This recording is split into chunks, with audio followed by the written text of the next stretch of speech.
The Western crackdown on free speech continues, with the European Union sanctioning Press TV CEO Mohammad Sarafraz and Newsroom director Hamid Reza Emadi.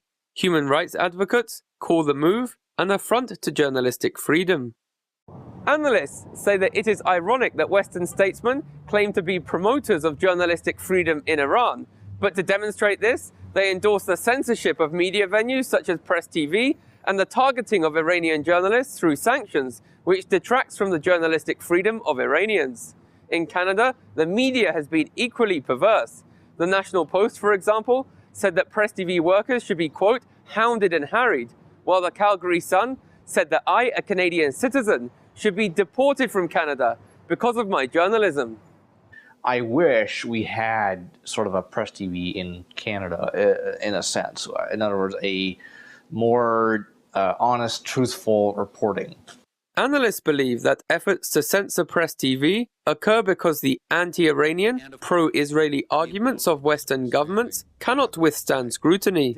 They say Press TV not only critically analyzes the policies of Western governments, but it also provides a platform to the voices that Western journalists and politicians don't want to be heard.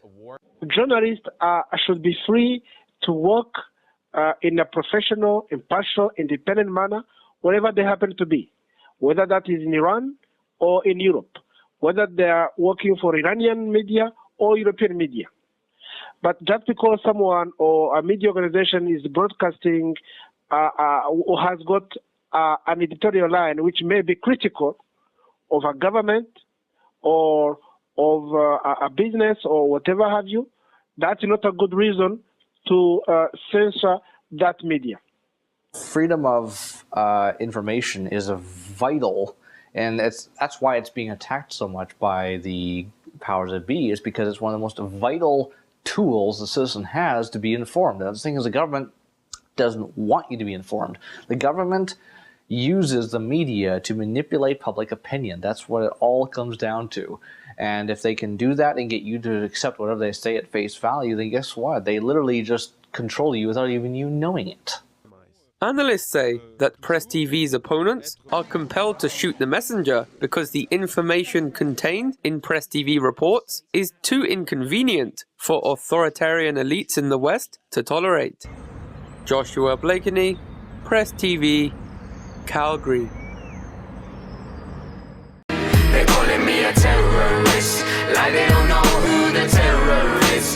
When they put it on me, I tell them this: I'm all about peace and love.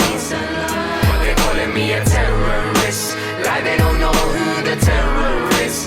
Insulting my intelligence. Oh, how these people judge.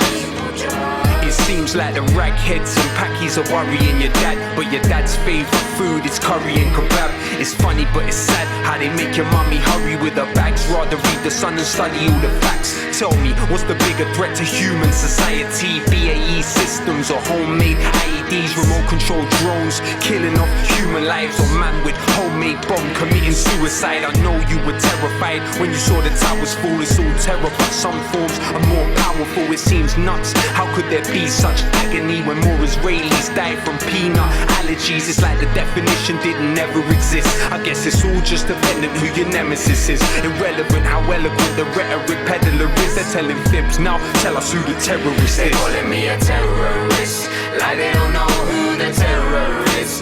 When they put it on me, I tell them this: I'm all about peace and love. They're calling me a terrorist, like they don't know who the terror is. Insulting my intelligence.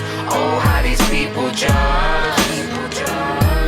Lumumba was democracy, Mossadegh was democracy, Allende was democracy, hypocrisy, it bothers me. Call you terrorists if you don't want to be a colony. Refuse to bow down to a policy of robbery. It's terrorism, my lyrics. When more Vietnam vets killed themselves after the war than died in it. This is very basic. One nation in the world has over 1,000 military bases. They say it's religion, when clearly it isn't. It's not just Muslims that oppose your imperialism. It's Hugo Chavez, a Muslim. Nah, I didn't think so. It's Castro you're a Muslim? Nah, I didn't think so. It's like the definition didn't ever exist. I guess it's all just dependent who your nemesis is. Irrelevant how eloquent the rhetoric peddler is. They're telling fibs, now tell us who the terrorist is. They're calling me a terrorist.